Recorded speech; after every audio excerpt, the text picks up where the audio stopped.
আপনি যদি সাইয়েদনা ওমর ফারুকের জীবনের দিকে তাকান, এমন কঠোর, এমন বীর সেনানী ছিলেন। সাইয়েদনা ওমর ফারুক যদি রাস্তার এই মাথা দিয়ে হাঁটা শুরু করতেন, শয়তান ওমর ফারুককে দেখলে ওই রাস্তা রেখে দিয়ে অন্য রাস্তা দিয়ে হাঁটতো। সুবহানাল্লাহ। ওমর ফারুক রাদিয়াল্লাহু তাআলা আনহু কি পার্সোনালিটি ছিল, কি পার্সোনালিটি। আমাদের এলাকায় ছোট বাচ্চারা রাতে ভাত খেতে চায় না, আমার মেয়েটাও খেতে চায় না। এই এটা দিব ওইটা দিব, আজকে মাহফিলে আসার সময় বলে দিছে লিস্ট করে এটা এটা আনতে হবে। তো ছোট্ট বাচ্চাদের অনেক বায়না থাকে, ওরা রাতে খেতে চায় না। তো মায়েরা বিভিন্ন ভয় দেখায়, এই বাঘ আসবে খাও, এই ভূত আসবে খাও। আপনারা কি বলেন চট্টগ্রামে? কি আসবে? হ্যাঁ, ভূত ভূত ভূত আসবে, বাঘ আসবে, খাও খাও খাও, তাড়াতাড়ি খাও। তো বাচ্চারা এগুলো শুনে ভয়ে খেতে শুরু করে। মদিনার জমিনেও একই ঘটনা ঘটতো। মদিনার ছোট্ট ছোট্ট সোনামণিরা খেতে চাইতো না, তো মায়েরা বলতো হা হুয়া ইয়াতি উমর, হা হুয়া ইয়াতি উমর, ওই যে ওমর আসতেছে, ওমরে ফারুকের কথা শুনলে বাচ্চারা একেবারে ঠান্ডা। সুবহানাল্লাহ পড়বেন না? প্রভু তুমি বলেছ রাসূল দেবে না, বলনি দেবে না ওমর, বলনি দেবে না হামজা তারিক, খালিদ বিজয় সমর। প্রভু তুমি বলেছ রাসূল দেবে না, বলনি দেবে না ওমর, বলনি দেবে না হামজা তারিক, খালিদ বিজয় সমর। প্রভু তুমি বলেছ রাসূল দেবে না। আল্লাহু আকবার। ওমর ফারুক রাদিয়াল্লাহু তাআলা আনহু, ওনার কথা শুনলে গায়ের মধ্যে গুজবাম হয়, গায়ের পশমগুলো দাঁড়িয়ে যায়। সুবহানাল্লাহ বলেন। কি পার্সোনালিটি ছিল, কি ব্যক্তিত্ব ছিল। মুনাফিকরা ওমর ফারুককে জমের মতো ভয় পেতেন। শয়তান, খুদ শয়তান এই রাস্তা দিয়ে আসলে শয়তান অন্য রাস্তা দিয়ে হাঁটতো। ওমর ফারুক রাদিয়াল্লাহু তাআলা আনহুর জীবনে যদি দেখেন, তাহলে সেখানে আপনি আদালতের, ইনসাফের, সুশাসনের, জাস্টিসের নমুনা দেখতে পাবেন। কয়টা শুনবেন? সাইয়েদনা ওমর ফারুকের রাদিয়াল্লাহু তাআলা আনহুর সন্তান আব্দুর রহমান মিশরে মদ খেয়ে মদ্যপ অবস্থায় ধরা পড়েছে। মদ খাওয়ার কারণে, মদ যদি কেউ পান করে আর যদি প্রমাণিত হয়, তার বিচার হলো 80 বেত। আওয়াজ করে বলেন কয় বেত? বাংলাদেশেও তো এই আইন আছে নাকি? বাংলাদেশে আছে? হ্যাঁ, মদ খাইলে 80 বেত, এই আইন বাংলাদেশে চালু হোক। আমরা চাই কি চাই না?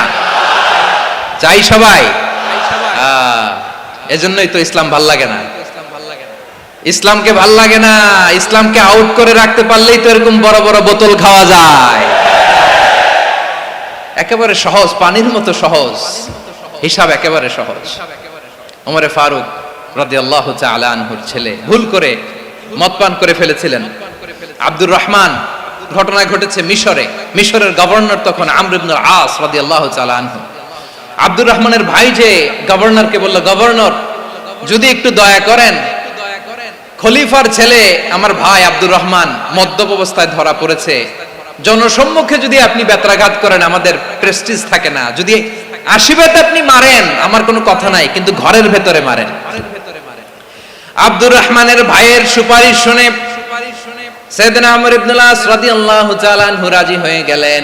ঘরের ভেতরে লোকচক্ষুর আড়ালে 80 বেত তিনি মানলেন। কিন্তু ঘটনাক্রমে এই কথা লুকিয়ে লুকিয়ে ঘরের ভেতরে 80 বেত মারার কথা সাইয়েদনা ওমর ফারুক মদিনা থেকে জানতে পারলেন। মদিনা থেকে তিনি ফরমান জারি করলেন, এই বিচার যেমনটি আমর ইবনে আস আদায় করেছে, এটা প্রকৃতপক্ষে আদায় হয় নাই। আসো সবাই মদিনায় আসো, আমর ইবনে আস মদিনায় আসো, আব্দুর রহমানও আসো, সবাই আসো, জনসম্মুখে এই বিচার কার্যকর করতে হবে। সাইয়েদনা ওমর ফারুক মসজিদে নববীর পিলারের মধ্যে নিজের ছেলেকে বাঁধলেন, আবার জনসম্মুখে 80টা বেত তার গায়ের মধ্যে মারলেন। মাজমুয়ে ফাতাওয়া ইবনে তাইমিয়া রাহিমাহুল্লাহ উনি এটা নকল করেছেন। এটা সবচেয়ে বিশুদ্ধ মত। আরো অনেক মত আছে, মারা গেছে কবরের উপর, ওগুলো বাদে দিলাম। কেমন খলিফা ছিলেন, কেমন খলিফা। পশ্চিমারা তোমরা জাস্টিস আমাদেরকে শেখাও, ইনসাফ কারে বলে, সুশাসন আমাদেরকে তোমরা শেখাও। ওমরে ফারুক রাদিয়াল্লাহু তাআলা আনহু ওই বিচারকে তিনি ধর্তব্য মনে করেন নাই, মদিনাতে এনে আবার জনসম্মুখে আবার 80 বেত মেরেছেন। মিশরে ওমরে ফারুক রাদিয়াল্লাহু তাআলা আনহু আমর ইবনুল আসকে গভর্নর করে পাঠালেন। সেখানে আমর ইবনুল আসের ছেলে একটা প্রতিযোগিতায় রানার আপ হয়েছে, এক মিশরি সেখানে চ্যাম্পিয়ন হয়েছে। রানার আপ বুঝতে পেরেছেন তো? রানার আপ সেকেন্ড হয়েছে, এক মিশরি হয়েছে চ্যাম্পিয়ন প্রথম। কিন্তু গভর্নরের ছেলে ও জিততে পারে নাই, ও রাগে ওই মিশরির গায়ের মধ্যে কয়েকটা লাঠি দিয়ে বাড়ি মেরেছে। মিশরি যে মদিনাতে ওমরে ফারুকের কাছে বিচার দিলেন, আপনার গভর্নরের ছেলে অন্যায়ভাবে আমার গায়ে হাত তুলেছে। সাইয়েদনা ওমরে ফারুক আবার ফরমান জারি করলেন, আসো মদিনাতে আসো। মিশরীকে ডাকলেন। ওই মিশরের গভর্নর আমর ইবনুল আস রাদিয়াল্লাহু তাআলা আনহুকে ডাকলেন, তার ছেলেকেও ডাকলেন। সবাই বসে রইল। আমর ইবনুল আস রাদিয়াল্লাহু তাআলা আনহু মাথা নিচু করে বসে আছেন, লজ্জায় কাচুমাচু। হায় হায়, আজকে আমার ছেলের কারণে আমিরুল মুমিনিন খলিফাতুল মুসলিমিন ওমরে ফারুকের কাছে আমি জনসম্মুখে লজ্জিত হচ্ছি। সাইয়েদনা ওমরে ফারুক বললেন, এই নাও লাঠি, গভর্নরের ছেলে তোমার মাথার মধ্যে যতগুলো বাড়ি মেরেছে, আজকে জনসম্মুখে তুমি অতগুলা বাড়ি মারো। মিশরি বলে, থাক, আপনি যে ডেকে আনছেন সবার সামনে এটা বলছেন, এতেই আমি খুশি। আল্লাহু আকবার। আপনার মহানুভবতা দেখে আমি খুশি, আর অপমানের দরকার নাই। ওমরে ফারুক বলে, না, খবরদার, এই কথা মিশরি তুমি বলো না, মারো, যতগুলা বাড়ি মেরেছে মারো। বাধ্য হয়ে মিশরি আমর ইবনুল আসের সামনে ওনার কলিজার টুকরা সন্তানের মাথার মধ্যে বাড়ি মারতে আরম্ভ করলেন। ঠিক যতগুলা বাড়ি গভর্নরের ছেলে আমর ইবনুল আসের ছেলে মিশরির গায়ে মেরেছিল, মাথায় মেরেছিল, মিশরি গুনে গুনে ততটা মারলেন। এই দৃশ্য দেখে ওমরে ফারুক রেগে মেগে আগুন, রাগের চোটে রাগ সামলাতে না পেরে, আর নিজেকে সামলাতে না পেরে মিশরিরে বললেন, ছেলেরে মারা শেষ হয়ে গেলে এবার বাবার টাক মাথার মধ্যে কয়েকটা বাড়ি মার।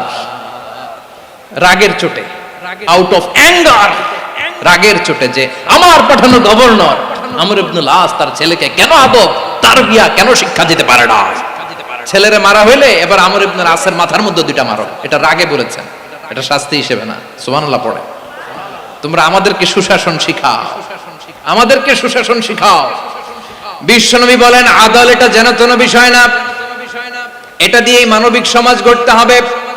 আল্লাহ তাআলা কিয়ামতের কঠিন ময়দানে, যেদিন স্বামী স্ত্রীকে চিনবে না, স্ত্রী স্বামীকে দেখে পালিয়ে যাবে, বন্ধু বন্ধুরে চিনবে না, পীর সাহেব মুরিদরে চিনবে না, মুরিদ পীর সাহেবরে চিনবে না, দলের কর্মী তার নেতারে চিনবে না, নেতা তার কর্মীরে চিনবে না, বন্ধু বন্ধুরে দেখে পালাবে। এই কঠিন মুহূর্তে সূর্যটা মাথার কাছে চলে আসবে, জমিনটা তামার জমিন হবে, আজকের জমিনের মতো নয়। মানুষ ঘর্মাক্ত, ক্লান্ত, শ্রান্ত মাথার মগজগুলো কানের ছিদ্র আর নাকের ছিদ্র দিয়ে বেয়ে বেয়ে পড়বে। বিশ্বনবী ফরমান, ময়দানে 7 শ্রেণীর ব্যক্তিকে রব্বুল আলামিন তার আরশের নিচে ছায়া দিবেন। তার মধ্যে প্রথম শ্রেণীর ব্যক্তি হলো ইমামুন আদিল। ইমামুন আদিল, ন্যায়পরায়ণ শাসক, যে ইনসাফের সাথে বিচার করে, যে জাস্টিস সমাজে সার্ভ করে, যে সুশাসন নিশ্চিত করে, ওই ইমামুন আদিল। আদিল শব্দটা বুঝছেন না? ইন্নাল্লাহা ইয়া'মুরু বিল আদল, পাইছেন? আদিল।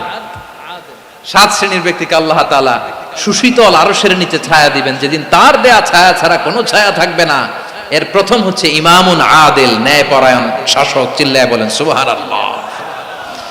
আবার বিশ্বনবী বললেন, ইন্নাল মুকসিতিনা ইনদাল্লাহি আলা মানাবিরা মিন নূর আন ইয়ামিনির রহমান। কিয়ামতের দিন যারা ন্যায়পরায়ণ হিসেবে আল্লাহর সামনে দাঁড়াবে, কিয়ামতের দিন রব্বুল আলামিন তার আরশের ডান দিকে ওই ন্যায়পরায়ণ লোকদের জন্য আরশের ডান দিকে একটা নূরের মিম্বারে তাদেরকে বসার সুযোগ করে দিবে। আল্লাহর আরশের ডান দিকে ন্যায়পরায়ণ লোকদের জন্য আল্লাহ তাআলা নূরের মিম্বার বানাবে। 4 কেন কথা মনে করেছেন? আল আদাল, জাস্টিস। ইন্নাল্লাহা ইয়া'মুরু বিল আদল। আল্লাহ তাআলা এই আদালতের নির্দেশনা দেয়। সুবিচার, সুশাসন, প্রিয় ভাইয়েরা, এটা আমরা বাংলাদেশে চাই কি চাই না? এই যে অরাজকতা, এই যে অন্যায়, এই যে জুলুম, এই যে ইনকনসিস্টেন্সি, সমাজের অসঙ্গতির প্রধান কারণ জাস্টিস নাই, সুবিচার নাই, সুশাসন নাই। শেষবারের মতো আওয়াজ করে বলেন তো, আমরা বাংলাদেশে আদল চাই কি চাই না? তাহলে প্রথম নির্দেশনা শেষ, আল্লাহ তাআলা তোমাদেরকে আদলের আদেশ দেন। এরপর আল্লাহ বললেন, আমি তোমাদেরকে ইহসানের আদেশ দেই।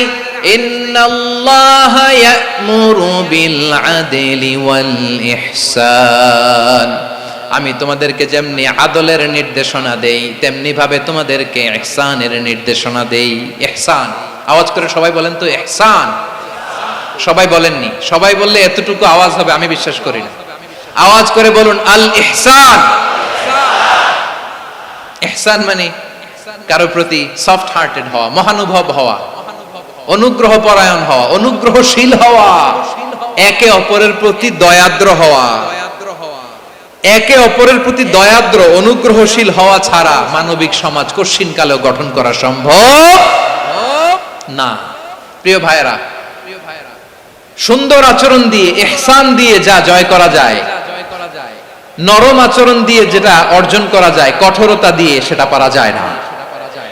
বিষ্ণু ঈসা ইসলাম ইহসান দিয়ে, কোমল আচরণ দিয়ে, তার অনুগ্রহ দিয়ে তিনি অনেক কাফিরের হৃদয়কে জয় করে ফেলেছেন।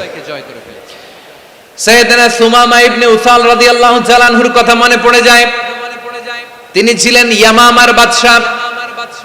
মদিনাতে বিশ্বনবীকে হত্যা করার নিয়তে এসেছিলেন, গোপনে গোপনে বিশ্বনবীকে হত্যা করে আবার ইয়ামামাতে তিনি ফিরে যাবেন। কিন্তু কি অবাক করা কাণ্ড, হত্যা করতে পারে নাই, সাহাবাদের হাতে তিনি ধরা পড়ে গেলেন।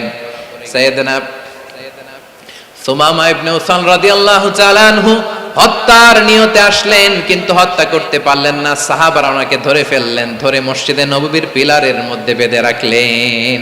সুমামা ইবনে উসাল, সিরাত থেকে শুনে, সিরাত থেকে শোনাচ্ছি, রাদিয়াল্লাহু তাআলা আনহু ইয়ামামার অধিপতি ছিলেন। ইয়ামামা বিশ্বনবীকে হত্যার জন্য আসছেন, ধরা পড়ে গেছেন, এখন মসজিদে নববীতে বেঁধে রাখছে, তার মানে বন্দী। এখন স্ট্যাটাস কি? বন্দী, ক্যাপটিভ। বিষ্ণু ঈসা ইসলাম সাহাবাদেরকে বললেন, তার খোঁজ খবর নিও, সুমামা ইবনে উসালের খোঁজ খবর নিও।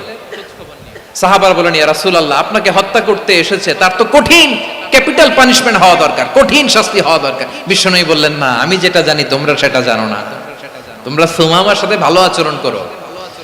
বিশ্বনবী সুমামার কাছে গেলেন।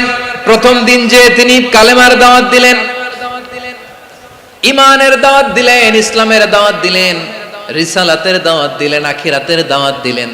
পরের দিন যে বিশ্বনবী সালাতের দাওয়াত দিলেন, যাকাতের দাওয়াত দিলেন, ইসলাম কি, কিভাবে, কেমন করে পালন করতে হয় চমৎকার আর্টিকুলেট করতে শুরু করলেন। তন্ময় হয়ে সুমামা ইবনে উসাল রাদিয়াল্লাহু তাআলা আনহু বিশ্বনবীর কথাগুলো শুনতে আরম্ভ করলো।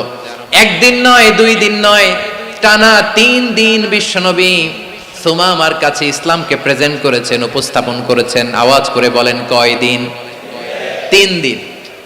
3 দিন মসজিদে নববীতে বাধা। আর সাহাবীদেরকে বললেন, তার খোঁজ খবর নিও, তোমরা যে রুটি বানাও এর মধ্যে সবচেয়ে ভালো আটার রুটিটা তারে দিও, সবচেয়ে রিফাইন্ড খেজুর, যেটা পিওর খেজুর, এটা তারে দিও।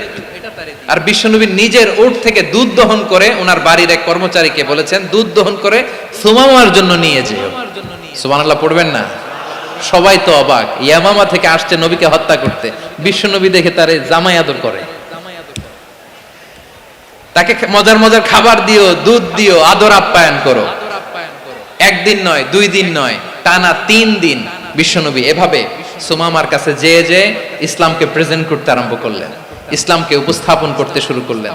আর তাকে চমৎকার এন্টারটেইনমেন্ট, আপ্যায়ন দিতে আরম্ভ করলেন। টানা 3 দিন যখন ইসলামের দ্য বিউটিজ অফ ইসলাম, ইসলামের সুমহান বাণী, সৌন্দর্য তার কাছে উপস্থাপন শেষ, তাকে আপ্যায়ন শেষ, বিশ্বনবী বললেন সাহাবাদেরকে, যাও এবার সুমামার হাতের পায়ের রশি দুটো খুলে দাও। সাহাবারা বললেন, ইয়া রাসূলুল্লাহ, কি বলেন আপনি?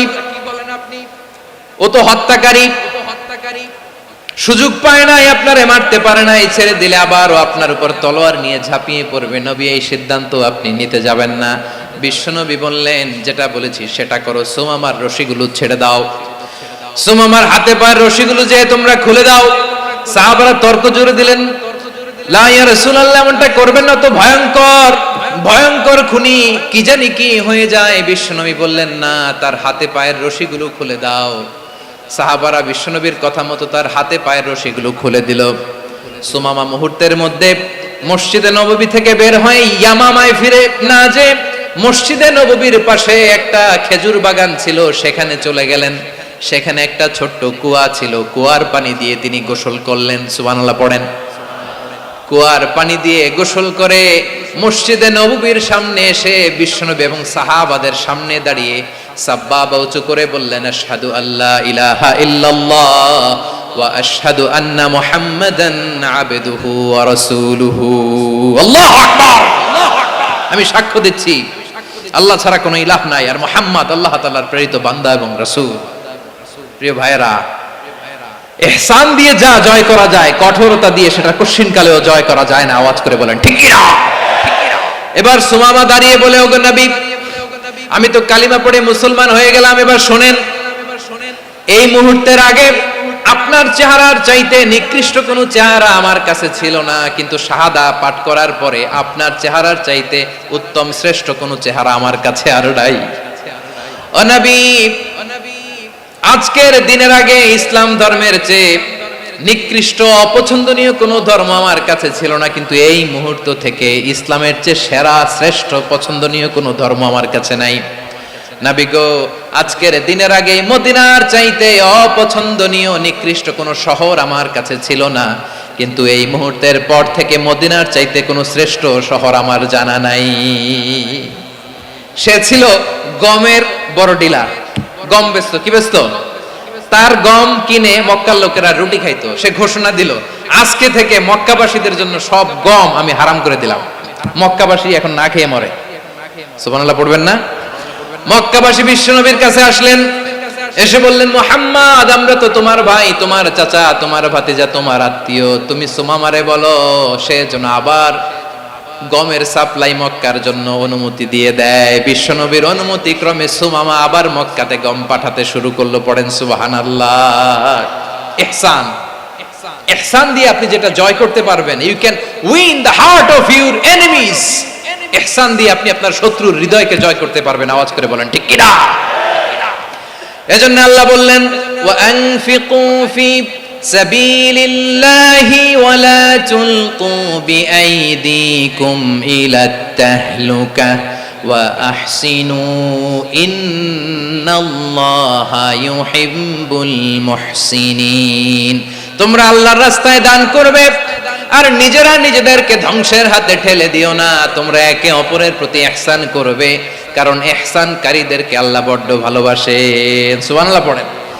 আবার সূরা রহমানে আল্লাহ বললেন, হাল জাযাউল ইহসানি ইল্লাল ইহসান ফাবিআইয়ি আলা, সবাই পড়েন, ফাবিআইয়ি আলাই রাব্বিকুমা তুকাযযিবান। ইহসানের প্রতিদান হিসেবে ইহসানি হয়। বিশ্বনবী সুমামার প্রতি যেমন ইহসান করেছেন, সুমামাও ঠিক তেমন ইহসান ফিরিয়ে দিয়েছে। ঠিক কিনা বলেন? তাহলে এক নম্বরে হচ্ছে আদ, ন্যায় বিচার। দুই নম্বরে সবাই বলে ইহসান, সদাচরণ।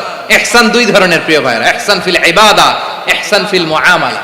ইহসান ফিল ইবাদা হচ্ছে একাগ্র অনুভবে ইবাদতে ডুব দেওয়া, এর নাম ইবাদতের ইহসান।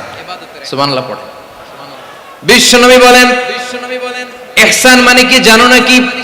হাদিসে জিবরিলে সাইয়েদনা জিবরিল আলাইহিস সালাম বিশ্বনবীকে বললেন, আখবিরনি আনিল ইহসান। নবী আমাদেরকে বলেন ইহসান মানে কি? বিশ্বনবী বললেন, আনতা আবুদাল্লাহা কাআন্নাকা তারাহু ফাইন লাম তাকুন তারাহু ফাইন্নাহু ইয়ারাক। ইহসান মানে হলো এমন ভাবে তুমি আল্লাহর সামনে নিজেকে উজাড় করে ইবাদত করবে, তুমি ভাববে তুমি আল্লাহকে দেখতে পাচ্ছ।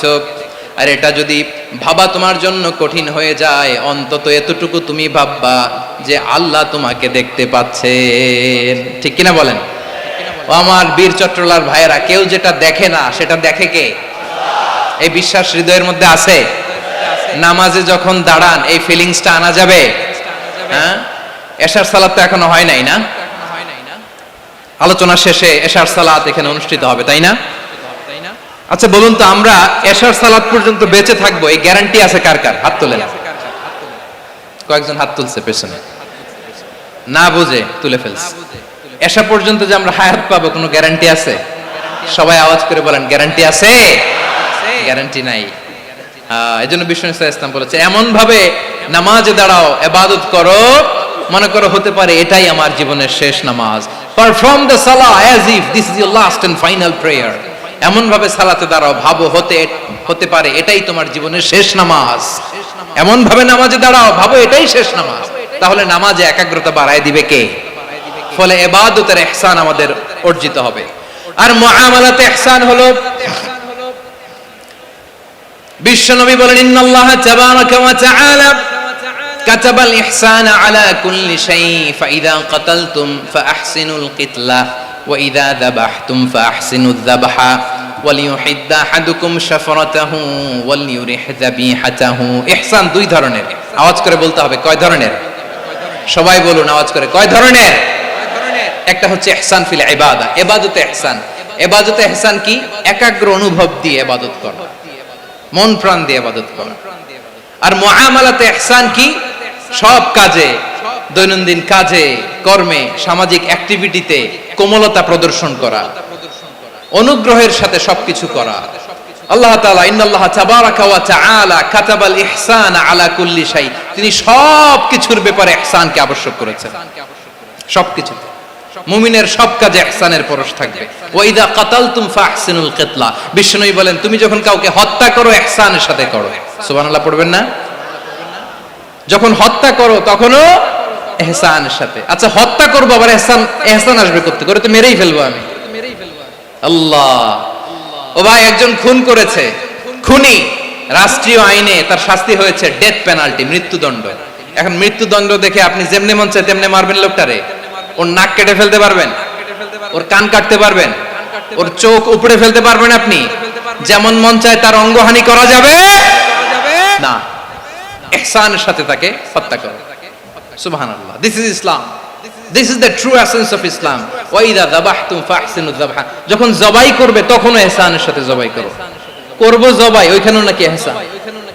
আচ্ছা কুরবানির দিন আমরা পশুগুলোরে কি করি বলেন সবাই আওয়াজ করে? জবাই। জবাই মানে তো এটার মেরেই ফেলতেছি, একটু পরে তো টুকরো টুকরো করে গোশতগুলো খাবো, এটা তো খাবো, এটা তো মেরেই ফেলবে। বিষ্ণু বলে না, জবাইয়ের মধ্যেও মুমিনের জবাইয়ের ভেতরেও ইহসানের পরশ থাকা চাই।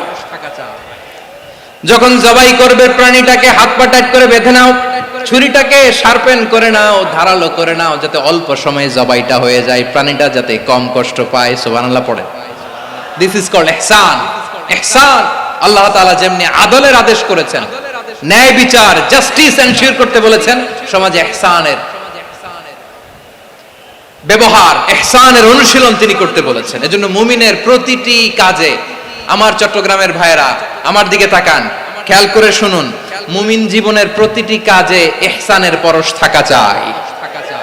আমরা যেন আমাদের পরিবারের প্রতি ইহসান করি, আমরা যেন আমাদের কর্মচারীদের প্রতি ইহসান করি, আমরা যেন আমাদের কলিগদের প্রতি ইহসান করি, আমরা যেন আমাদের ভাইদের প্রতি ইহসান করি। মুমিন জীবনের প্রতি কাজে ইহসানের পরশ থাকার দরকার আছে না নাই? কথা বুঝতে পেরেছেন? তাহলে আল্লাহ তাআলার তিনটা আদেশ ছিল, কয়টা গেল? ভুলে গেছে, ভুলে গেছে চট্টগ্রাম। তিনটা আদেশের মধ্যে কয়টা বললাম? প্রথমে কি ছিল? আদল। দুই নম্বরে, তিন নম্বরে রব্বুল আলামিন বললেন ওয়া ইতাইদিল কুরবা, নিকটাত্মীয়দেরকে দান করো। নিকট আত্মীয়দেরকে দাও, যারা তোমাদের ব্লাড কানেকশনের আত্মীয় তাদেরকে তোমরা দাও। এখানে জেনারেলি বললেন দাও, কি দিব সেটা তিনি এখানে বলেন নাই, সেটা তিনি সূরাতুল ইসরার মধ্যে বলেছেন। আল্লাহ বলেন ওয়া আতিযাল কুরবা হাক্কা, নিকট আত্মীয়দেরকে তাদের অধিকার, তাদের প্রাপ্য তোমরা বুঝিয়ে দাও। দেখেন একটা শান্তির সমাজ, একটা সমৃদ্ধ সমাজ, একটা মানবিক সমাজ গঠনের জন্য আল্লাহ তাআলা বেশি না মাত্র 3টা অর্ডার, 3টা ভার্ডিক্ট তিনি জারি করেছেন। 1 নাম্বার সুশাসন, ন্যায় বিচার। 2 নাম্বার ইহসান। 3 নাম্বার নিকটাত্মীয়, যারা কাছে তোমার ভেরি ক্লোজ রিলেশনশিপে আছে তাদেরকে দাও। দাও, দিলে বাড়িয়ে দেয় কে? অনেকে দিতে চায় না, কৃপণতা করে। দিলে বাড়ায় দেয় কে? ও মিয়া, মদিনার মধ্যে সবচাইতে গরিব সাহাবী ছিল বেলাল রাদিয়াল্লাহু তাআলা আনহু। ওনার এন্টায়ার অ্যাসেট, সম্পদের পরিমাণ কতদূর জানেন? একটা লুঙ্গি। বেলাল রাদিয়াল্লাহু তাআলা আনহু, ওনার টোটাল ওয়েলথের এস্টিমেশন হচ্ছে মাত্র একটা লুঙ্গি। একটা লুঙ্গি, টোটাল ওয়েলথ এস্টিমেশন, টোটাল সম্পদের পরিমাণ বেলাল রাদিয়াল্লাহু তাআলা আনহুর কি ছিল? কথা বোঝে নাই বোধহয়। কি ছিল? ওই বেলাল রাদিয়াল্লাহু তাআলা আনহুকে বিষ্ণু ইসলাম বলেছেন, আনফিক ইয়া বেলাল, ও বেলাল তুমিও দাও। ওয়ালা তাখশা মিন যিল আরশি ইখলালা, আরশের অধিপতির তো কোনো ঘাটতি নাই, তুমি দিলে ওই আল্লাহ তোমারে বাড়ায় দিবে। এজন্য আমার প্রিয় ভাইয়েরা, দিলে কমে না, দিলে বাড়ে। অনেকে ধরে রাখে, নতুন কিছু নিতে পারে না, হাত দিয়ে যেটা ধরে রেখেছেন এটা দিয়ে দেন, বড় একটা ধরার সুযোগ পাবেন। জোরে বলেন ঠিক কিনা? ধরেন 5 কেজি ওজনের একটা ধরে রাখছেন, এখন 10, এটা না ছাড়লে 10 কেজি ধরতে পারবেন আপনি? আচ্ছা, 10 কেজির জিনিস একটা আছে হাতে, ওইটা যদি ছেড়ে দেন তাহলেই না 15 কেজি ধরতে পারবেন। কথা বলেন ঠিক কিনা? তাহলে দিলে বাড়িয়ে দেয় কে? রব্বুল আলামিন বললেন 3 নাম্বার আদেশ হলো তোমাদের প্রতি সমাজটারে কেমন করে মানবিক সমাজ, সুন্দর সমাজ গড়বা। 3 নাম্বার আদেশ হলো ওয়া আতিদাল কুরবা হাক্কা, নিকটাত্মীয়দেরকে তাদের প্রাপ্য বুঝিয়ে দাও। এই নিকটাত্মীয়দেরকে তাদের অধিকার বুঝিয়ে দেওয়া, প্রাপ্য বুঝিয়ে দেওয়াতে আমাদের গাফলতি আছে না নাই? চট্টগ্রামে নাই? মাশাআল্লাহ আছে, আছে। অনেকে দেখবেন অনেক আল্লাহওয়ালা, তাহাজ্জুদ গুজার, সেজদা দিতে দিতে কপালে কালো দাগ ফেলে দিছে, সে তার বোনের হকটা আদায় করে নাই। আছে না নাই? হ্যাঁ, এখানেও আছে। সর্বনাশ। অনেক বড় হাজী সাহেব, বিশাল লম্বা দাড়ি, ছেলেরে সব দিয়ে দিছে, মেয়েরে কিছু দেয় নাই, মেয়ের হক আদায় করে নাই। আছে না নাই?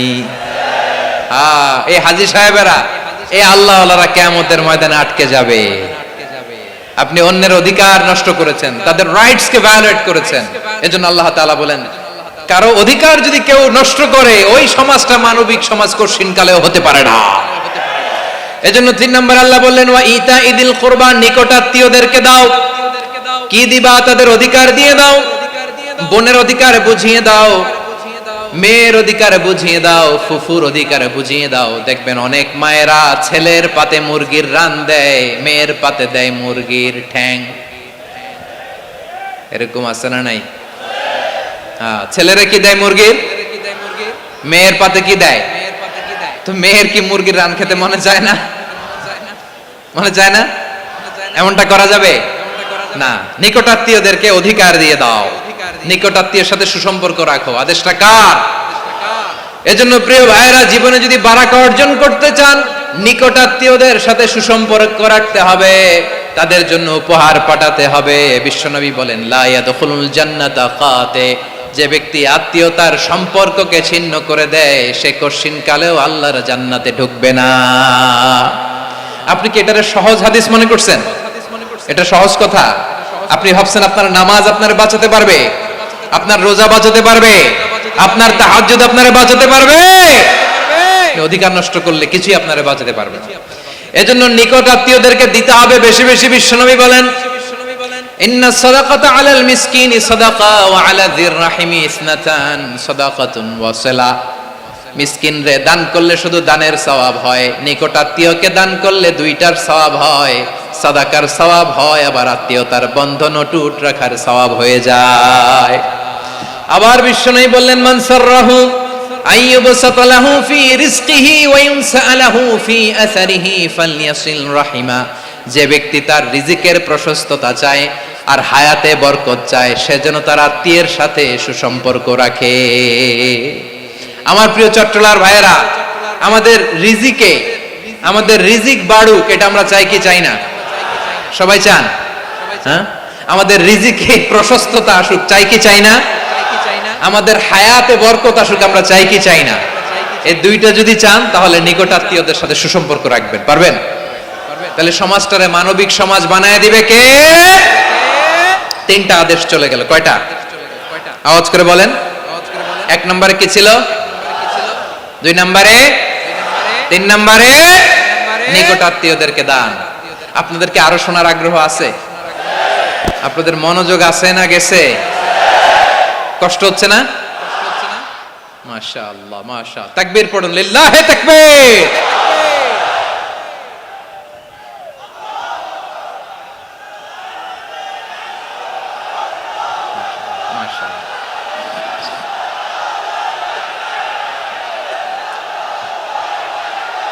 আমার প্রিয় ভাইয়েরা,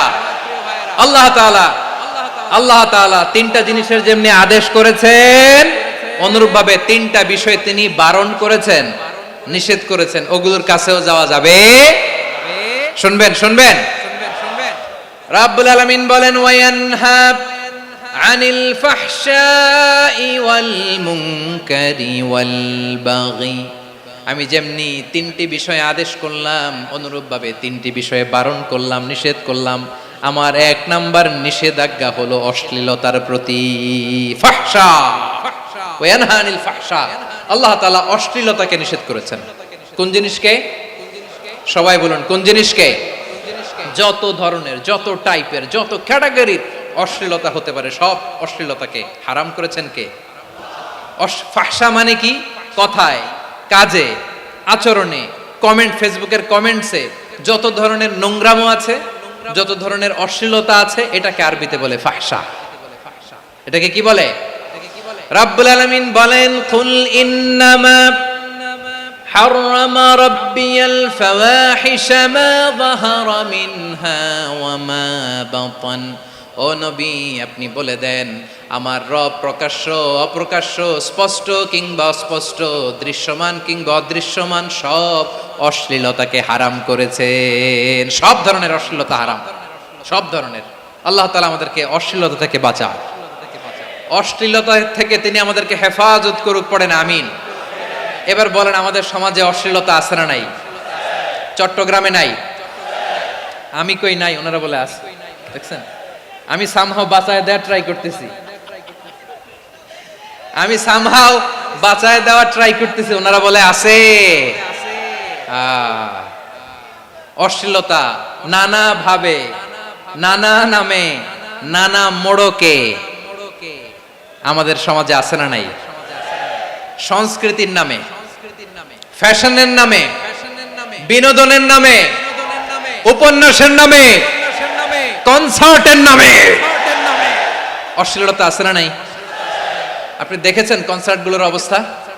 এই যে আতিফ আসলাম যে আসছে আমাদের দেশে, তারপর কে কে আসছে, আমাদের তরুণ তরুণীরা, আমাদের যুবক যুবতীরা, আমাদের জেনজিরা, কি অবস্থা ওইখানে? হ্যাঁ, কি অবস্থা? কে বাঁচাবে ওদের? কে রক্ষা করবে ওদের ইমানের, ওদের চরিত্রের হেফাজতের গ্যারান্টি কে দিবে? কনসার্টের নামে অশ্লীলতা আছে না নাই?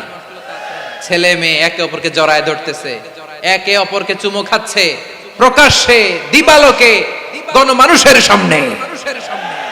আল্লাহ তাআলা এই অশ্লীলতা থেকে আমাদেরকে বেঁচে থাকতে বলেছেন, বেঁচে থাকতে বলেছেন। রূপালী জগতের নামে অশ্লীলতা আছে না নাই? এই টার্মটা আপনারা জানেন না? রূপালী জগৎ কি জগৎ? আসলে কি রূপালী জগৎ না অন্ধকার জগৎ?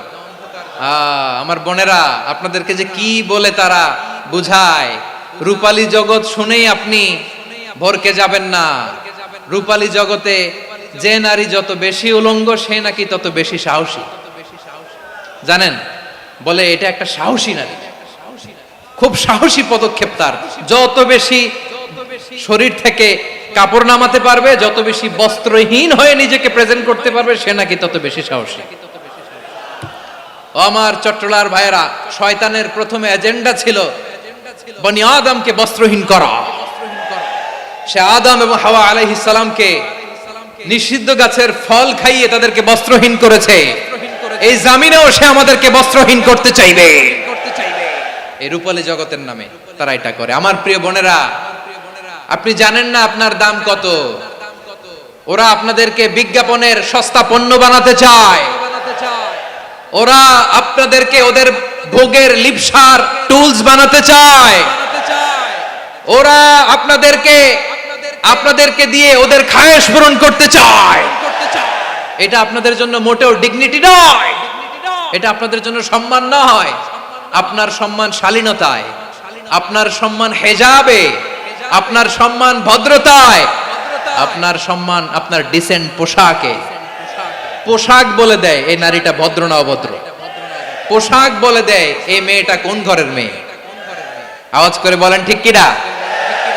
আপনি জানেন না আপনারা সস্তা পণ্য বানায়, ভোগের পণ্য, বিলবোর্ডে আপনাকে উলঙ্গ করে উপস্থাপন করে। এই অশ্লীলতার সাথে ইসলামের কোনো সম্পর্ক। এজন্য আল্লাহ বলেন আমি অশ্লীলতাকে হারাম করেছি। অশ্লীলতাকে হারাম করার প্রথম কারণ হলো এর মাধ্যমে মানবতাকে অপমানিত করা হয়। কারণ মানুষের সম্মান মানুষের পোশাকে। মানুষ যখন পোশাকহীন হয়ে যায়, বস্ত্রহীন হয়ে যায়, তার সম্মান কমে যায়, ঠিক কিনা? অশ্লীলতাকে হারাম করার প্রথম কারণ হচ্ছে মানুষ মানুষকে অপমান করে। একটা নারী, সে তো সম্মানিত। নারী যে কত সম্মানিত, নারীর এটা বুঝেই নাই। বিশ্বনবী বলেন আর দুনিয়া কুল্লুহা মাতা ওয়া খায়রু মাতা'আদ দুনিয়া আল মারআতুস সালিহা। আমার বোনেরা, 5টা প্যান্ডেলে আপনারা এলইডিতে আমার আলোচনা শুনছেন, আমি জানি। আপনাদের এই গর্ভ যে কত দামি আপনি জানেন না। আপনার পেট থেকেই আসবে আগামী দিনের সালাহুদ্দিন আল আইয়ুবী। আপনার পেট থেকেই আসবে অনাগত দিনের ইমাম মাহদী আল মুনতাযর।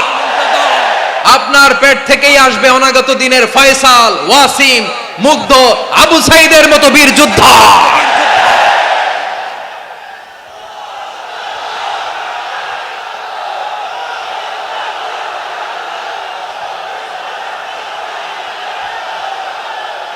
আমার প্রিয় বোনেরা, আমার প্রিয় বোনেরা, বিশ্বনবীর কথার ওজন খেয়াল করেন। আর দুনিয়া কুল্লুহা মাতা ওয়া খায়রু মাতা'আদ দুনিয়া আল মারআতুস সালিহা। দুনিয়ার সবকিছুই অ্যাসেট, এর মধ্যে সবচেয়ে দামি অ্যাসেট নেককার নারী। আপনার গর্ভ যে কত দামি আপনি জানেন না।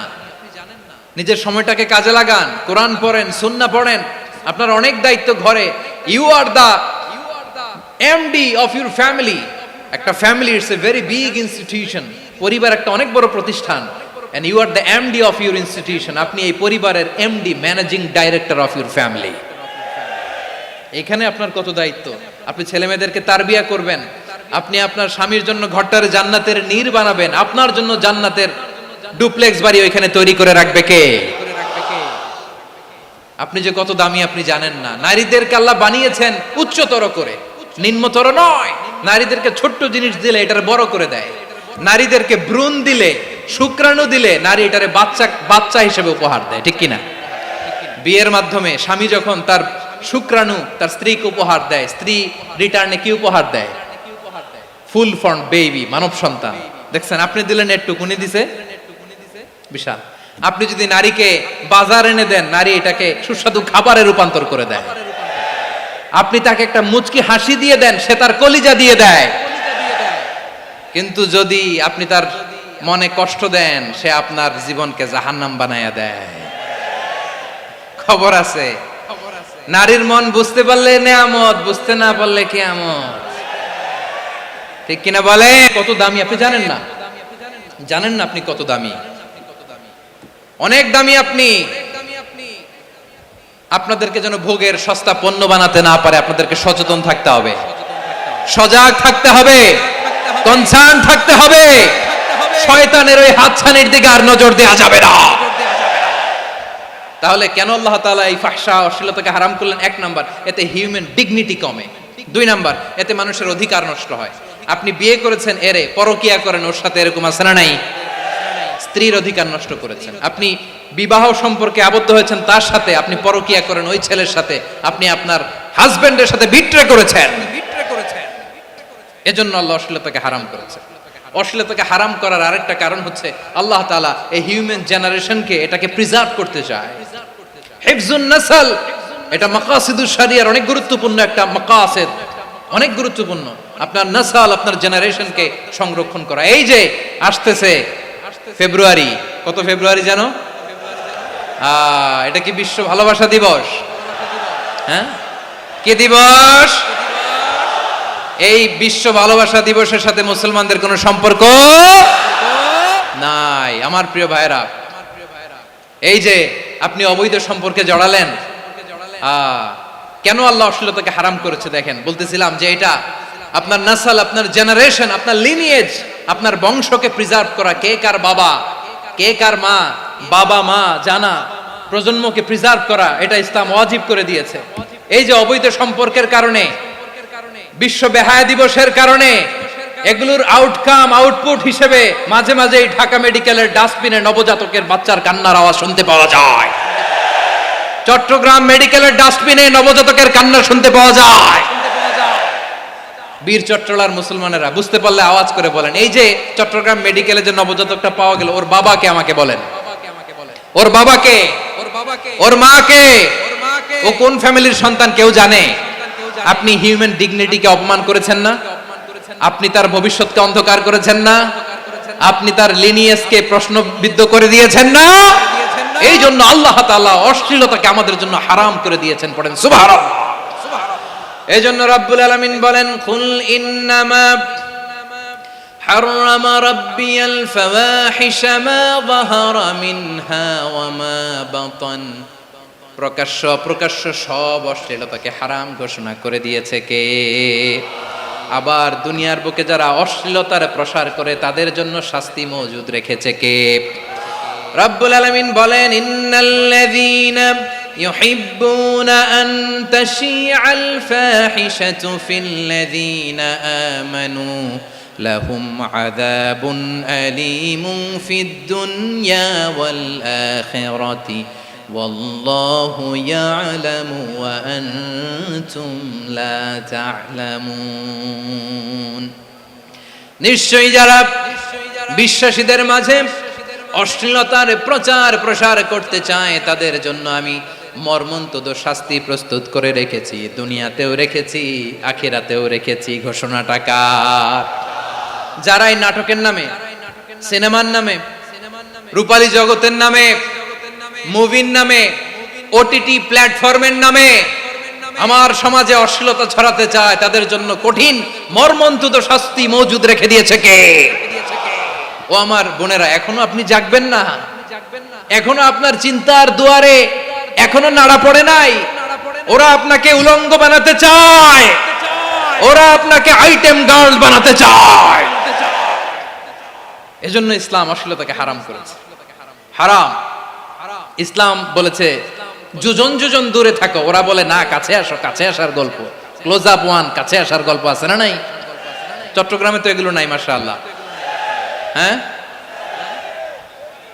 এখানেও আছে ক্লোজ আপ ওয়ান, কাছে আসার গল্প। আল্লাহ বলেন ওয়ালা তাকরাবুজ জিনা, কাছেও এসো না, জিনা থেকে যোজন যোজন কিলো দূরে থাকো, ওরা বলে কাছে আসার গল্প।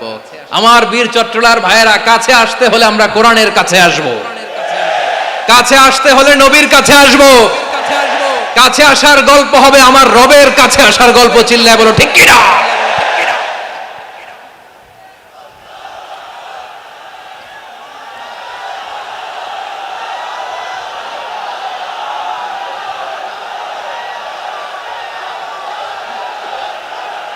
বসুন বসুন আমার ভাইয়েরা।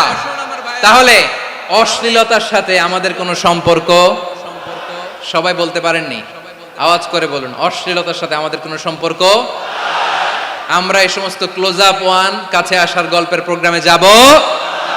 আমরা কোন ধরনের অশ্লীল কন্টেন্ট সোশ্যাল মিডিয়ায়, টিভিতে দেখব?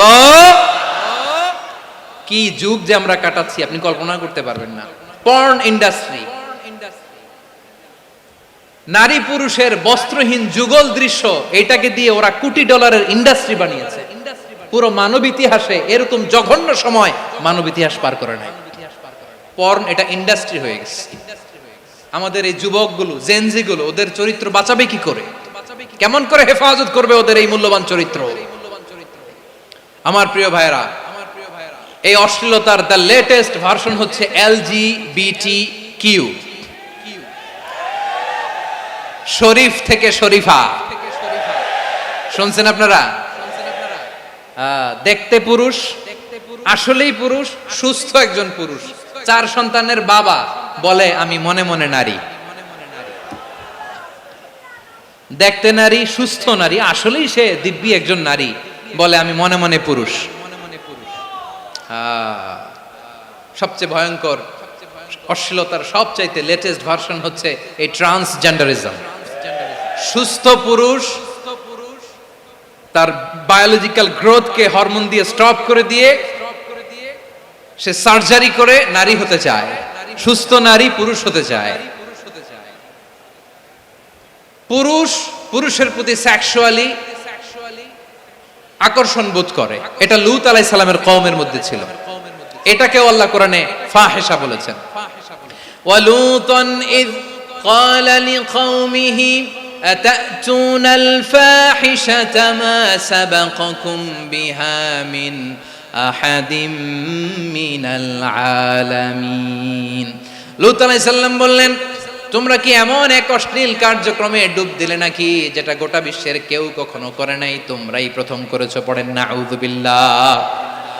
এই পশ্চিমের এই রোগ আমার দেশে যেন আসতে না পারে, আমাদের সজাগ থাকতে হবে। প্রিয় ভাইরা, চিল্লায় বলেন ঠিক কিনা? পশ্চিমের অবস্থা ভয়ঙ্কর। পাশ্চাত্যে আমি যুক্তরাষ্ট্রে ছিলাম অনেকদিন, কয়েক মাস, বিভিন্ন স্টেটে ঘুরেছি। গার্ডিয়ানরা উদ্বিগ্ন, ছেলে মেয়েদেরকে, ছোট্ট ছেলে মেয়ে, ওদেরকে জিজ্ঞেস করে, তুমি how do you feel right now inside yourself, তুমি ভিতরে ভিতরে কেমন ফিল করো, তোমার কি ছেলে ছেলে লাগে না মেয়ে মেয়ে লাগে? আচ্ছা বলেন, এই ছোট্ট বাচ্চাটাও কি এগুলো জেন্ডার অ্যাসাইনমেন্ট বলতে এগুলো কিছু বুঝে? এইভাবে মিসগাইড করা হচ্ছে। কৌতূহল বশত ছোট্ট ছেলে যদি বলে আমার তো মেয়ে মেয়ে লাগে, তখন বলে যে না তুমি মেয়ে, ছেলে না। মা বাবা বাধা দিলে ওকে আলাদা গভর্নমেন্ট হাউসে নিয়ে যায়। ভয়ঙ্করতম অবস্থা। আমরা একটা সময়ে শুনতাম যে হুজুর আমার ছেলেটা খুব ভালো, হাফেজে কোরআন, আল্লাহওয়ালা। হুজুর আমার ছেলে দাড়ি রাখছে, আল্লাহওয়ালা। হুজুর আমার ছেলে 5 ওয়াক্ত সালাত জামাতের সাথে পড়ে, তার মানে আল্লাহওয়ালা। পশ্চিমে যে আমি কি শুনছি জানেন? ওরা বলে হুজুর আমার ছেলেটা ইউনিভার্সিটির একটা মেয়ের সাথে প্রেম করে, ও খুব আল্লাহওয়ালা, হুজুর দোয়া করবেন।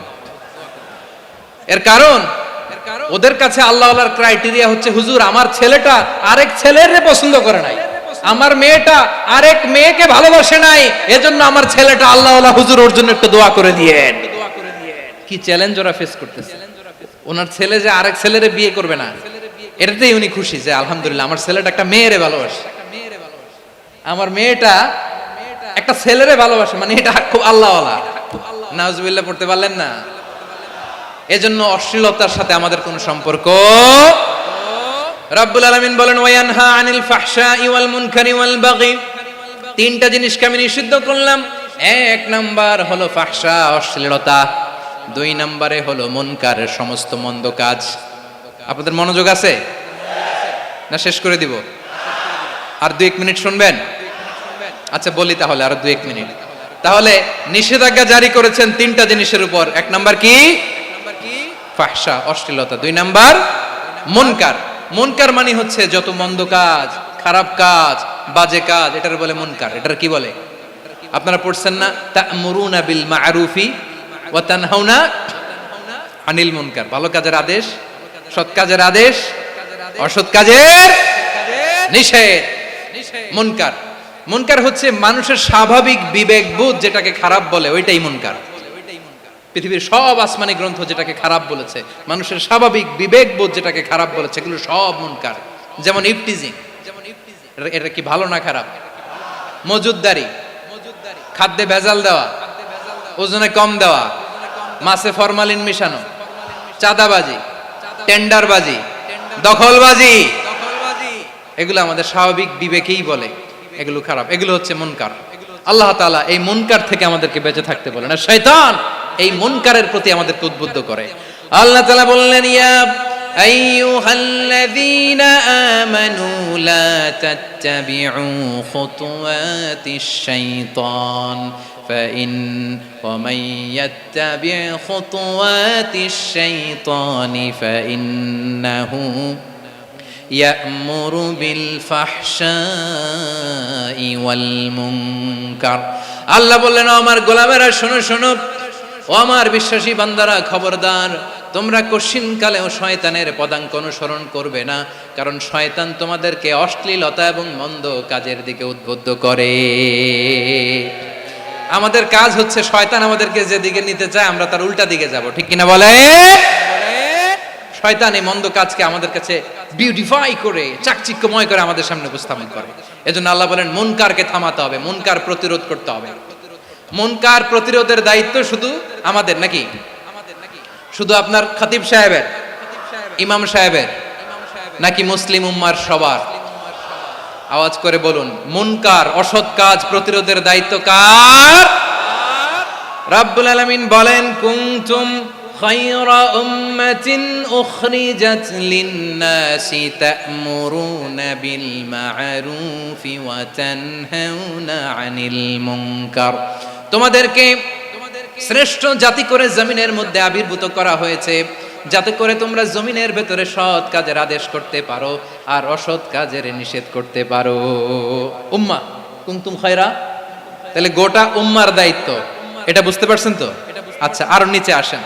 এরপরে আল্লাহ বললেন, শুধু উম্মা না, এই জমিনের রাজত্ব আমি যাদের হাতে দেই, এই জমিনের মালিক আমি যাদেরকে বানিয়ে দেই, যাদেরকে আমি সরকারের দায়িত্ব দেই, তাদেরকেও মুনকার প্রতিরোধের দায়িত্ব দিয়েছে কে?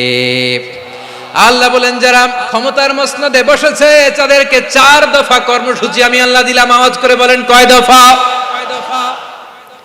আল্লাহ বলেন, আল্লাযীনা ইম্মাক্কান্নাহুম ফিল আরদি আকামুস সালাতা ওয়া আতাউয যাকাতা ওয়া আমারু বিল মা'রুফি ওয়া নাহাউ আনিল মুনকার ওয়ালিল্লাহি আকিবাতুল উমুর। যারা এই জমিনের উত্তরাধিকার হয়েছে তারা 4 দফা কর্মসূচি নিয়ে সামনে আগাবা। সালাত কায়েম করবা, যাকাত আদায় করবা, সৎ কাজের আদেশ দিবা, অসৎ কাজ থেকে মুনকার প্রতিরোধ করবা। আদেশটা কার? আমার প্রিয় চট্টলার ভাইরা, পুরো উম্মার দায়িত্ব মুনকার প্রতিরোধ করা, সরকার প্রধানের দায়িত্ব মুনকার প্রতিরোধ করা। এরপর আল্লাহ বলেন, প্রতিটা ফ্যামিলির যিনি প্রধান সিইও বাবা, প্রত্যেক বাবারও দায়িত্ব এই মুনকার প্রতিরোধ করা। আওয়াজ করে বলেন ঠিক কিনা? যেমনটি সাইয়েদনা লুকমান আলাইহিস সালাম ওনার কলিজার টুকরা সন্তানকে আদেশ করেছেন, ইয়া বুনাইয়া আকিমিস সালাতা ওয়া'মুর বিল মা'রুফি ওয়ানহা আনিল মুনকার। পড়েন সুবহানাল্লাহ। বাবা ছেলেকে সবক দিচ্ছে। কে সবক দিচ্ছে? কাকে? লুকমান আলাইহিস সালাম ছেলেকে বলতেছে, ওরে আমার কলিজার টুকরা সন্তান, ওরে আমার বাছা, নামাজ কায়েম করবা, সৎ কাজের আদেশ দিবা, আর মুনকার প্রতিরোধ করবা, অসৎ কাজ, সমাজ থেকে খারাপ কাজকে ঝেঁটে বিদায় করে দিবা। তাহলে দেখেন, আমি স্টেপ বাই স্টেপ নামলাম। পুরা উম্মার দায়িত্ব, জমিনের উত্তরাধিকারী আল্লাহ যাদেরকে বানিয়েছেন সরকার, তাদের দায়িত্ব, প্রতিটি ফ্যামিলির প্রধানের দায়িত্ব। এরপরে বিশ্বনবী বলেন, সচেতন প্রতিটি মুসলিমের দায়িত্ব সমাজ থেকে মুনকারকে উৎখাত করা। বিশ্বনবী বলেছেন, মান রাআ মিনকুম মুনকারান ফালিয়ুগাইয়িরহু বিয়াদিহি ফাইন লাম ইয়াস্তাতি ফাবিলিসানিহি ওয়া ইন লাম ইয়াস্তাতি ফাবিকলবিহি ওয়া যালিকা আযআফুল ঈমান। সমাজে যে মুনকার দেখবে, খারাপ কাজ দেখবে, সে যেন হাত দিয়ে সেটাকে থামায়। কি দিয়ে? আপনাদের তো হাত নাই না? হাত আছে, হাত আছে। ওরা যেই হাত দিয়ে অন্যায় করে ওটা প্রতিরোধের জন্য আমাদেরও হাত আছে না নাই? থামাতে হবে, থামাতে হবে।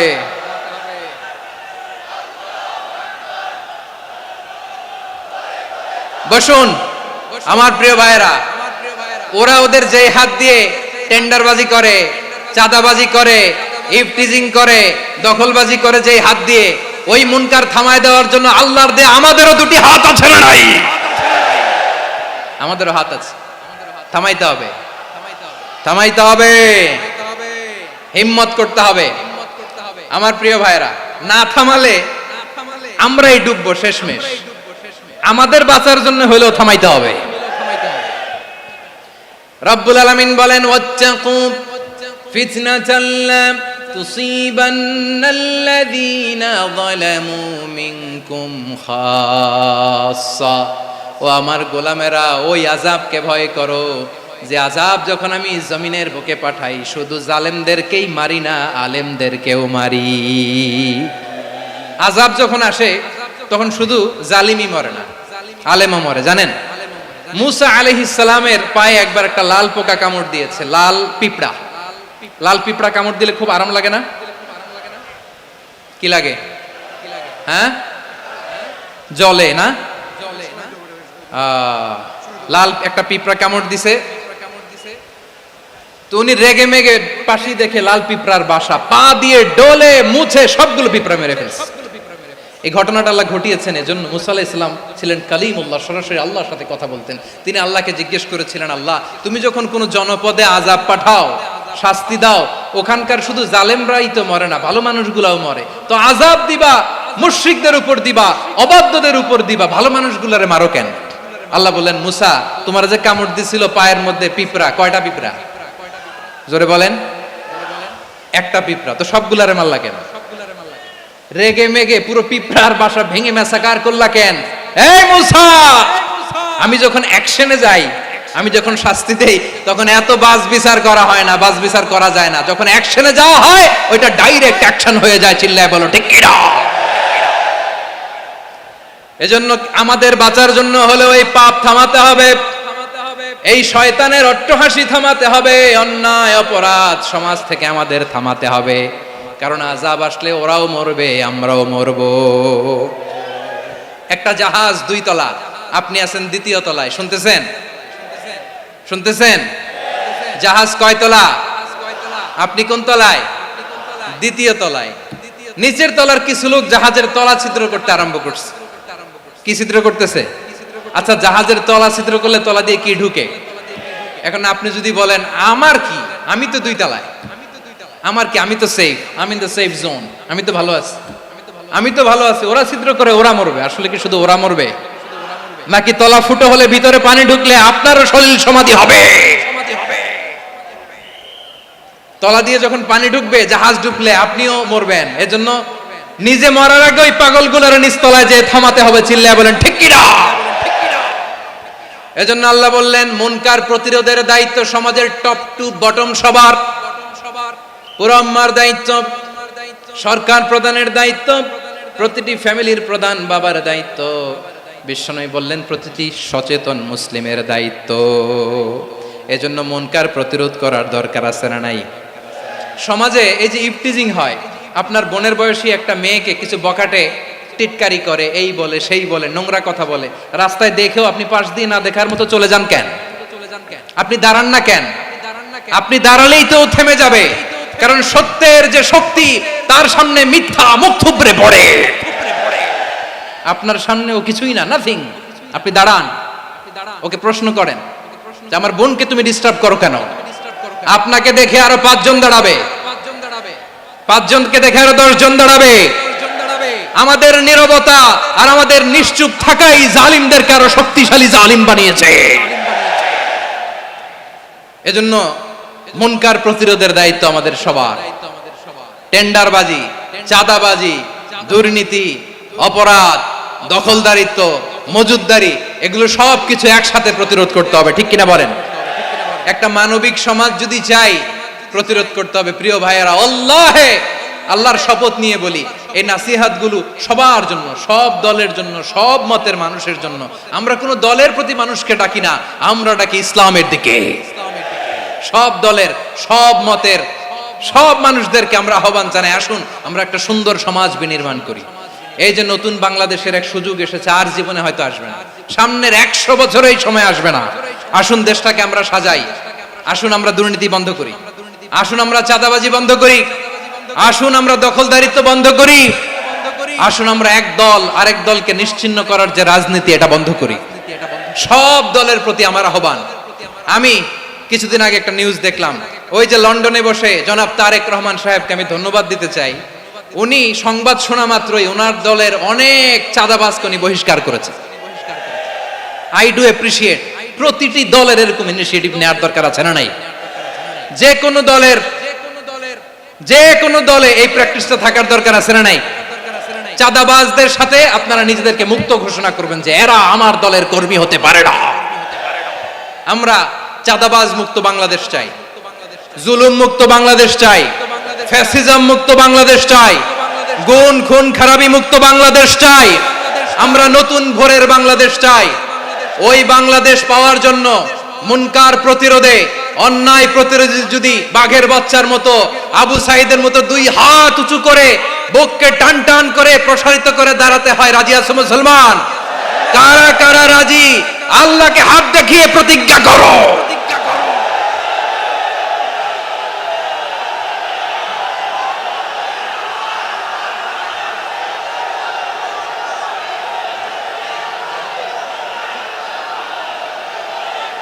আমার প্রিয় ভাইয়েরা বসুন, বসুন আমার ভাইয়েরা। রাব্বুল আলামিন বলেন ওয়ায়ানহা আনিল ফাহশাই ওয়াল মুনকারি ওয়াল বাগি ইয়াইদুকুম লাআল্লাকুম তাযাক্কারুন। বসুন, বসুন। আল্লাহ বললেন আমি অশ্লীলতাকে নিষেধ করি, আমি সব ধরনের মন্দ কাজকে নিষিদ্ধ করি, সব শেষে আমি সীমা লঙ্ঘনকে তোমাদের জন্য নিষিদ্ধ করি। আলোচনা মনে আছে তো, না ভুলে গেছেন? নিষিদ্ধ করেছেন কয়টা জিনিস? এক নম্বরে অশ্লীলতা, দুই নম্বরে মুনকার তথা সব মন্দ কাজ, তিন নম্বরে আল বাগি সীমা লঙ্ঘন, ক্রসিং দ্য লিমিট। সীমা লঙ্ঘন করা ভালো না। We all should know our limits. চিল্লায় বলেন ঠিক কিনা? একই আয়াতে আল্লাহ বললেন কুল ইন্নামা হাররামা রাব্বিয়াল ফাওয়াহিশা মা যাহারা মিনহা ওয়া মা বাতানা ওয়াল ইসমা ওয়াল বাগিয়া বিগাইরিল হক। অন্যায় ভাবে যে অবাধ্য হয়, যে সীমা লঙ্ঘন করে, তাদেরকেও আমি এটা হারাম করে দিলাম।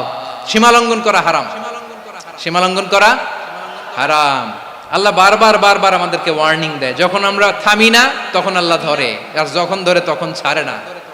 ধরে ধরে ধরে না, ধরলে আল্লাহ। ফেরাউনকে কিন্তু হুট করে ধরে নাই, আপনারা জানেন 9 বার ওয়ার্নিং দিয়েছে। ফেরাউনকে আল্লাহ তাআলা ওয়ার্নিং দিয়েছিল কয়বার? বীর চট্টলার বীর সেনানীরা আওয়াজ করে বলেন ফেরাউনকে ধরার আগে ওয়ার্নিং দেয়া হয়েছিল কয়টা? রাব্বুল আলামিন বলেন ওয়ালাকাদ আতাইনা মূসা 9 আয়াতিন বাইয়িনাত। 9টা মুআজিজা দেখিয়েছি। 1 2 3 বারবার এইভাবে রিমাইন্ডার, ওইভাবে রিমাইন্ডার, এইভাবে নসিহত, ওইভাবে দাওয়া। ফাকুলা লাহু কাওলান লাইয়িনা, নরম করে বলো, সফট করে বলো, যত ওয়ে হতে পারে দাওয়া মেথডোলজি। মূসা আলাইহিস সালামের সব অ্যাপ্লাই শেষ। 10ম বারে যে আল্লাহ ধরছে, 10ম বারে যে ধরেছে। এজন্য আল্লাহ বলেন আমি সীমা লঙ্ঘনকে পছন্দ করি না। কোরআনের অন্য আয়াতে বাগীকে বলা হয়েছে আল ইতিদা, সীমা লঙ্ঘন যারা করে তাদেরকে আল্লাহ বলেছেন মুতাদিন। ওয়াকাতিলু ফি সাবিলিল্লাহিল্লাযীনা ইউকাতিলুনাকুম ওয়ালা তা'তাদু ইন্নাল্লাহা লা ইউহিব্বুল মুতাদিন। আমি সীমা লঙ্ঘনকারীদেরকে কোশ্চিনকালেও পছন্দ করি না। আমরা যেন সীমা লঙ্ঘন না করি। রাজি আছেন তো? যে কোনো ক্ষেত্রে ইবাদতে যেন সীমা লঙ্ঘন না করি। অনেকে আমরা ইবাদতে সীমা লঙ্ঘন করে ফেলি।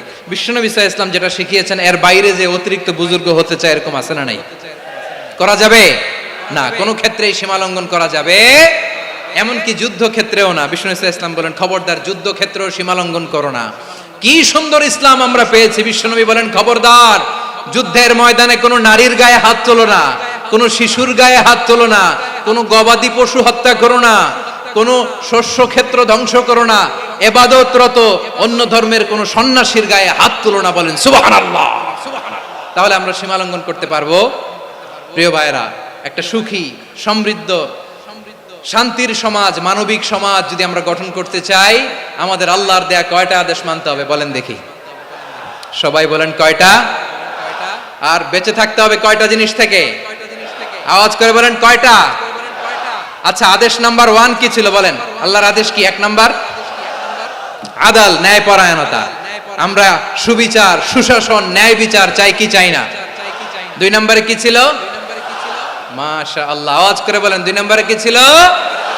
ইহসান, আমরা যেন সবার প্রতি দয়া পরবশ হই, ইহসান করি। 3 নম্বরে কি ছিল? নিকটাত্মীয়দের দান করা, তাদের অধিকার প্রাপ্য বুঝিয়ে দেওয়া। পাশাপাশি তিনটা জিনিস থেকে আল্লাহ বারণ করেছেন, নিষেধ করেছেন। তার প্রথমটা ফাহশা, অশ্লীলতা। অশ্লীলতার সাথে আমাদের কোনো সম্পর্ক। আজকের এই ঐতিহাসিক চট্টগ্রামের প্যারেড ময়দান থেকে আমরা যত ধরনের মা যাহারা মিনহা মা বাতান, প্রকাশ্য অপ্রকাশ্য, দৃশ্যমান অদৃশ্যমান, সব অশ্লীলতা থেকে নিজেদেরকে মুক্ত ঘোষণা করলাম। অশ্লীলতাকে আমরা না বলে দিলাম। আওয়াজ করে সবাই বলুন নো। অশ্লীলতার সাথে আমাদের কোনো সম্পর্ক। 2 নাম্বার নিষেধাজ্ঞা কি ছিল? আল মুনকার, সমাজের যত মন্দ কাজ এগুলোকে আমরা প্রতিরোধ করব। রাজি আছেন তো সবাই? 3 নাম্বার আল বাগি, সীমালঙ্ঘন। কোন মুসলিম সীমালঙ্ঘন করে না, এমনকি যুদ্ধক্ষেত্রেও না। আওয়াজ করে বলেন ঠিক কিনা? রাব্বুল আলামিন শেষে বললেন ইয়াইদুকুম লাআল্লাকুম তাযাক্কারুন, আল্লাহ তোমাদেরকে উপদেশ দেন যাতে তোমরা শিক্ষা গ্রহণ করো। আমরা উপদেশ দিব, আমরা জোর করে কাউরে কিছু মানাতে চাই না। লা ইকরাহা ফিদ্দিন ওয়া যাক্কির ফা ইন্না যিকরা তানফাউল মুমিনিন। উপদেশ দিলে এটা মুমিনদের কাজে দেয়।